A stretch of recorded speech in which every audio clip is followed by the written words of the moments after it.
മുകുന്ദാനന്ദ സ്വാമിജിയുടെ ഒരു പ്രഭാഷണം കേട്ടിട്ട് വന്നിരിക്കുകയാണ് കേട്ടോ. യെസ്, എനിക്ക് ഓക്കെയാണ്, ഇപ്പോൾ ഹെൽത്ത് എല്ലാം ആ സമയത്ത് പോയി ചെയ്യേണ്ടതൊക്കെ ചെയ്തു.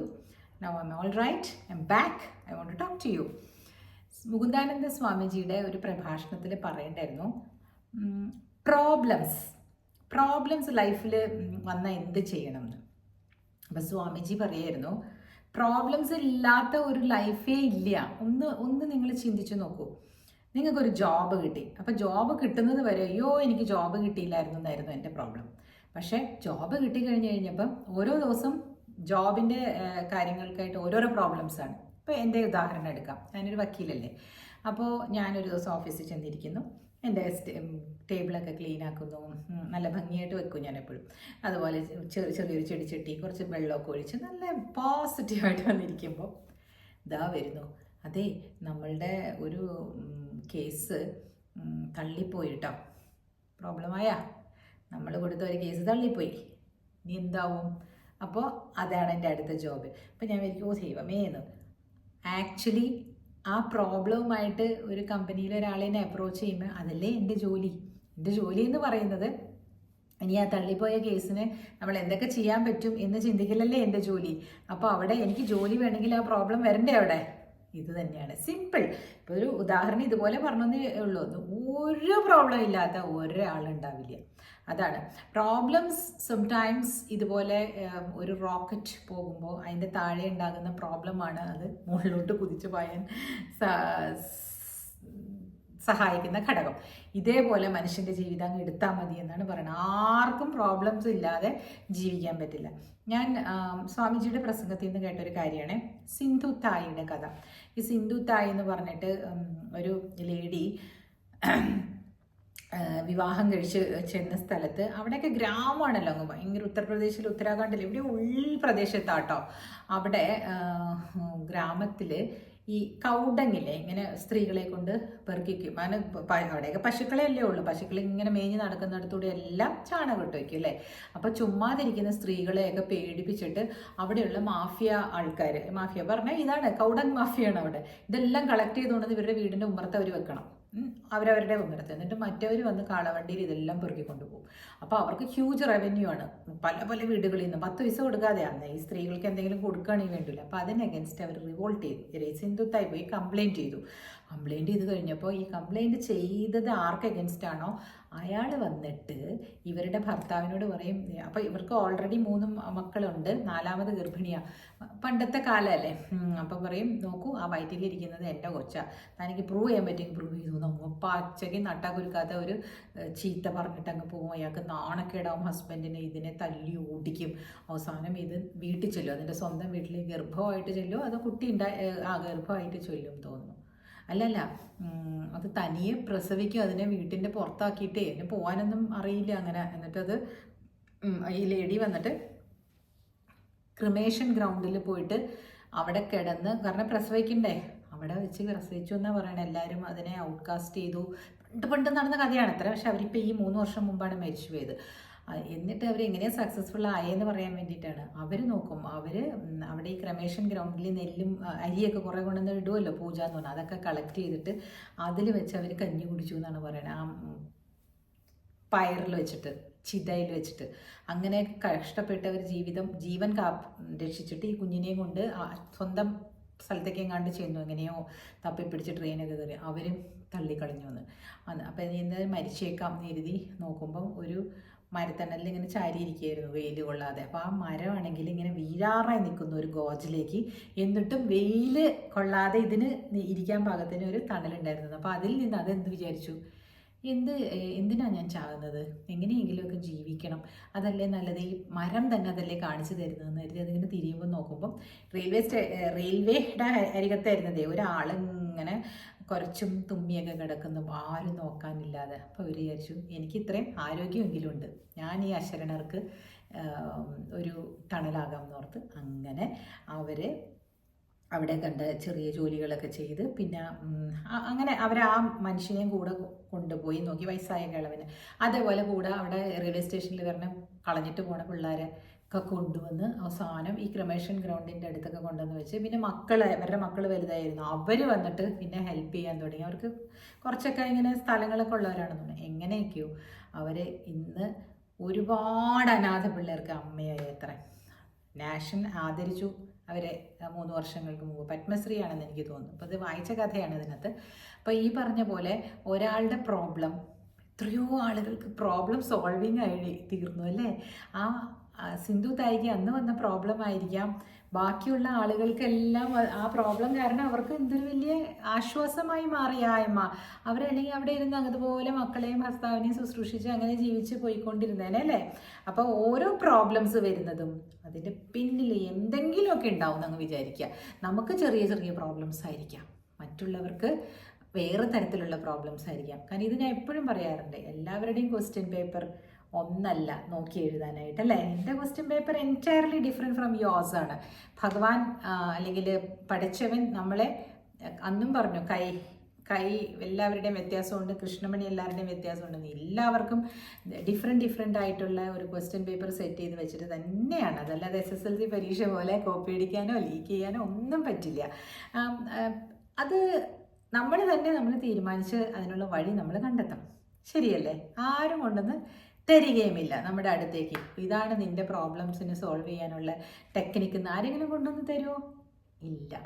അതാണ് ഒരു കാര്യം എനിക്കത് പറയണമെന്ന് തോന്നി.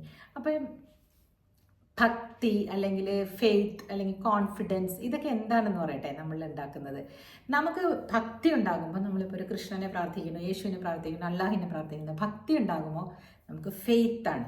ആ ഫെയ്ത്തിലുള്ള ഒരു കോൺഫിഡൻസ് വരും നമുക്ക്, ഞാൻ ഇത് നേടിയിരിക്കും. അപ്പോൾ ആർക്കാണ് ശരിക്കും പറഞ്ഞാൽ കോൺഫിഡൻസ് ഉണ്ടായേക്കുന്നത്? എനിക്ക് തന്നെയാണ്, എൻ്റെ ഉള്ളിൽ തന്നെയാണ്. ഭക്തി എനിക്ക് ഭഗവാനോട് അല്ലെങ്കിൽ കൃഷ്ണനോട് അല്ലെങ്കിൽ അള്ളാഹുവിനോട് അല്ലെങ്കിൽ ജീസസ് ക്രൈസ്റ്റിനോട് ഞാൻ ഉണ്ടാക്കുന്നത്. പക്ഷെ ആ ഭക്തി കൊണ്ട് എനിക്കൊരു ഫെയ്ത്ത് വരുന്നത്. അപ്പോൾ ആ ഫെയ്ത്ത് റീകിൻഡിൽ ചെയ്യുന്നത് എന്നിലുള്ള ആത്മവിശ്വാസത്തെയാണ്. ശരിയാണല്ലേ? ആലോചിച്ച് നോക്കുമ്പോൾ നമുക്ക് പറ്റാത്തതായിട്ട് ഒന്നുമില്ല. നമ്മളല്ലേ ഇതൊക്കെ ചെയ്ത് കൂട്ടുന്നത്, നമ്മളാണല്ലോ ഓരോരോ കാര്യങ്ങളും. നമ്മളെന്ന് ഞാൻ ഉദ്ദേശിക്കുന്ന ഓരോരോ മനുഷ്യരാണല്ലേ ഇതൊക്കെ ചെയ്ത് കൂട്ടുന്നത് എന്ന് ആലോചിച്ചാൽ മതി അല്ലേ. പ്രോബ്ലംസ് ഒക്കെ നമ്മൾ വരണ വഴിയെ വരുന്ന പ്രോബ്ലംസ് ഓരോന്നും ഓരോ സമയത്ത് വന്നിരിക്കും. അത് വരും, അതങ്ങനെ പോകും. ചില സമയങ്ങളിൽ നന്നായി ഭവിക്കും, ചില സമയങ്ങളിൽ നമുക്കത് കറക്റ്റാക്കാൻ ബുദ്ധിമുട്ടുണ്ടാകാം അല്ലേ. അപ്പോൾ ഈ തരത്തിലുള്ള ചിന്തകളുമായിട്ട് നമ്മൾ പ്രഭാതത്തിലോ അല്ലെങ്കിൽ വൈകുന്നേരം ഉറങ്ങാൻ കിടക്കുമ്പോഴോ ഒക്കെ നമ്മൾ തന്നെ ചിന്തിച്ച് നോക്കിക്കേ. അടുത്ത ദിവസം ഇന്നെന്താണോ അങ്ങനെ ചിന്തിക്കാതെ അടുത്ത ദിവസം എന്ത് വന്നാലും ദാറ്റ്സ് ഗുഡ്, അതൊരു ഫ്യൂവലാണ് നമ്മൾക്ക് എന്ന് വിചാരിച്ച് മുമ്പോട്ട് പോവുക. അപ്പം ഈ ചെറിയ ചെറിയ ചിന്തകൾ ഞാൻ പറയുന്നത് എന്തിനാന്ന് വെച്ചാൽ, ഞാൻ ഒരു സാധാരണ വീട്ടമ്മയില്ലേ. ഞാനിപ്പോൾ ഒരു വക്കീലാണെന്ന് മാത്രം. ബിക്കോസ് എൻ്റെ ലോയർ എന്നുള്ള ആ ഒരു പൊസിഷനിൽ എനിക്ക് കുറച്ചുകൂടെ നിങ്ങളെക്കാളും ആ നിയമത്തിനെ പറ്റി ഒരു അവഗാഹം കൂടും എന്നല്ലാതെ ഞാൻ സാധാരണ നിങ്ങളെപ്പോലുള്ള ഒരാൾ തന്നെയാണ്. പക്ഷേ എനിക്ക് കിട്ടുന്ന ആശ്വാസങ്ങൾ അല്ലെങ്കിൽ ഞാൻ ചിന്തിച്ച് ഓരോ ദിവസവും എന്നെ ബെറ്ററാക്കിക്കൊണ്ടിരിക്കുമ്പോൾ ഞാൻ വിചാരിക്കുന്നു എൻ്റെ യൂട്യൂബ് ഫാമിലി, കുഞ്ഞു ഫാമിലിയിലുള്ള എൻ്റെ സഹോദരിമാർക്ക്, എൻ്റെ സഖിമാർക്ക്, എൻ്റെ കൂട്ടുകാർക്ക് ഈ പര്യായം പറയുന്നതേ ഉള്ളൂ കേട്ടോ. നല്ല രസമല്ലേ കൂട്ടുകാരുടെ പര്യായങ്ങൾ പറയാനായിട്ടല്ലേ. മലയാളത്തിൽ ഞാൻ പറഞ്ഞിട്ടില്ലേ, ഇടയ്ക്കൊരു പൊങ്ങച്ചം പറയട്ടെ, 96 ഔട്ട് ഓഫ് 100 അപ്പോൾ എനിക്ക് മലയാളം സംസാരിക്കാൻ കിട്ടിയ ഒരു അവന്യൂ അല്ലേ ഇത്. അപ്പോൾ എല്ലാവരും എനിക്ക് അന്ന് ചേച്ചിക്ക് സങ്കടം ഉണ്ടായില്ലേ ജോലി? ഓഫ് കോഴ്സ് ഉണ്ടാവൂലേ, സങ്കടം ഉണ്ടായി. പക്ഷെ ഞാൻ വിചാരിക്കായിരുന്നു എന്തൊക്കെയാണ് എനിക്ക് ആ ജോലി എനിക്ക് നഷ്ടപ്പെട്ടത്. ശരിക്കും പറഞ്ഞിട്ടുണ്ടെങ്കിൽ എനിക്ക് കുറേ തിരിച്ചു കിട്ടുകയാണ് ചെയ്തത്. എൻ്റെ സമയം എനിക്ക് തിരിച്ചു കിട്ടി, എൻ്റെ ആരോഗ്യം നോക്കാനുള്ള സമയം എനിക്ക് കിട്ടുന്നു, എനിക്ക് ആഹാരം ഉണ്ടാക്കി കഴിക്കാനുള്ള സമയം കിട്ടുന്നു. അങ്ങനെ കുറേ തിരിച്ചു കിട്ടിയതായിട്ട് അങ്ങ് ആലോചിച്ചു. ഓക്കെ, അപ്പോൾ ജോലി തന്നെയാണെന്ന് എല്ലാവരും മനസ്സിലാക്കിക്കോളൂ. അത് പോകുമ്പോൾ ഒരു വിഷമമൊക്കെ ഉണ്ടാകും. പക്ഷെ അത് കഴിഞ്ഞ് കഴിയുമ്പോൾ തരണം ചെയ്യാനായിട്ട് അല്ലെങ്കിൽ അത് എന്തുകൊണ്ടാണ് ആ സാഹചര്യം അങ്ങനെ ആയതെന്ന് നമ്മൾ തന്നെ ഉത്തരം കണ്ടെത്തുക അല്ലേ. അങ്ങനെ ഉത്തരം കണ്ടെത്തി കഴിയുമ്പോൾ നമ്മൾ ഹാപ്പി ആകുന്നില്ലേ? അത്രയേ ഉള്ളൂ കാര്യങ്ങൾ. അപ്പോൾ ഓരോരുത്തരും, എന്നെ കേൾക്കുന്ന ഓരോരുത്തരും, ദൈവമേ ചേച്ചി എന്തൊരു പ്രോബ്ലം എന്നറിയോ, ഫിനാൻഷ്യൽ പ്രോബ്ലംസ് ആണ് ചേച്ചി. നിങ്ങൾക്ക് എത്ര വേണം, എത്ര കിട്ടിയാൽ നമ്മുടെ ഫിനാൻഷ്യൽ പ്രോബ്ലംസ് തീരും? ഇല്ലെന്നേ. അംബാനിക്കും ടാറ്റാസിനും വരെ കടമുണ്ട്. അവരും വന്നിട്ട് ഫിനാൻഷ്യൽ പ്രോബ്ലംസിൽ കൂടി തന്നെയാണ് പോകുന്നത്. അത് പ്രോബ്ലംസ് അല്ല, those problems are there only to elevate you. നമ്മളെ റീഇൻവെൻറ്റ് ചെയ്യുക. അതാണ് എല്ലാ ഈ ഗുരുക്കന്മാർ പറയുന്നതും സിമ്പിളായിട്ടുള്ള കാര്യമാണ്. നമുക്ക് 100 രൂപയെങ്കിലും ഇല്ലാത്തൊരു മനുഷ്യനുണ്ടാവില്ലല്ലോ ഒരു ദിവസം. അതിലൊതുങ്ങി ജീവിക്കൂ. ഒരു ടാസ്കേ ഈ ഹിന്ദുവിൽ കേട്ടോ, കുറേ നാളുകൾക്ക് ആദ്യത്തെ ബിഗ് ബോസിലായിരുന്നെന്ന് തോന്നുന്നു ഒരു ആള്, അയാൾക്കൊരു ടാസ്ക് കൊടുക്കുകയാണ്. ഹിന്ദു പേപ്പറിലാണോ ടൈംസ് ഓഫ് ഇന്ത്യ, ഏതോ ടൈംസ് ഓഫ് ഇന്ത്യ ആണെന്ന് തോന്നുന്നു. 100 രൂപ കൊടുത്തിട്ട് മദ്രാസിൽ, ഇയാൾ ഭയങ്കര ഹാൻസം ഫിലിം സ്റ്റാറൊക്കെയാണ്, അയാളുടെ പേര് ഞാൻ മറന്നുപോയി. ഫസ്റ്റ് ബിഗ് ബോസ്, മലയാളത്തിലെ ഫസ്റ്റ് ബിഗ് ബോസ് ആണെന്ന് എനിക്ക് തോന്നുന്നു, അതോ തമിഴിലെ ഫസ്റ്റ് ബിഗ് ബോസ്, ഏതോ കമൽഹാസൻ്റെ ബിഗ് ബോസ് ആണ്, അപ്പോൾ തമിഴിലെയാണ്.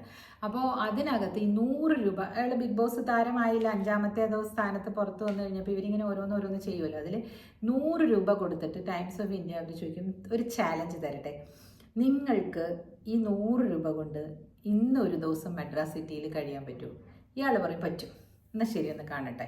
അപ്പോൾ ഇയാൾ പറയുന്നുണ്ട്, ഞാൻ ഒരു ദിവസം പട്ടിണി കൂടാതെ കഴിയുന്നതിനെ പറ്റിയാണ് പറയുന്നത്. എനിക്ക് എൻ്റെ ഷർട്ട് പാൻറ്റ് ഇതൊക്കെ ഞാൻ ഇട്ടിട്ട് ഇറങ്ങുന്നതെന്ന് പറഞ്ഞു, അതേ പറ്റുള്ളൂല്ലോ. അപ്പോൾ അവർ പറഞ്ഞത് അത് മതി, അത് നിങ്ങൾക്ക് ഏതോ ഒരു ജോലിയിൽ നിങ്ങൾ സമ്പാദിച്ച് 2-3 ഷർട്ട് പാൻറ്റ് ഉണ്ടെന്ന് അങ്ങ് അസ്യൂം ചെയ്തു ഞങ്ങൾ. പക്ഷെ നിങ്ങൾക്ക് ഇപ്പോൾ ഒരു ദിവസം 100 രൂപയുള്ളൂ, എങ്ങനെ ജീവിക്കും? പുള്ളി ഇറങ്ങും കേട്ടോ.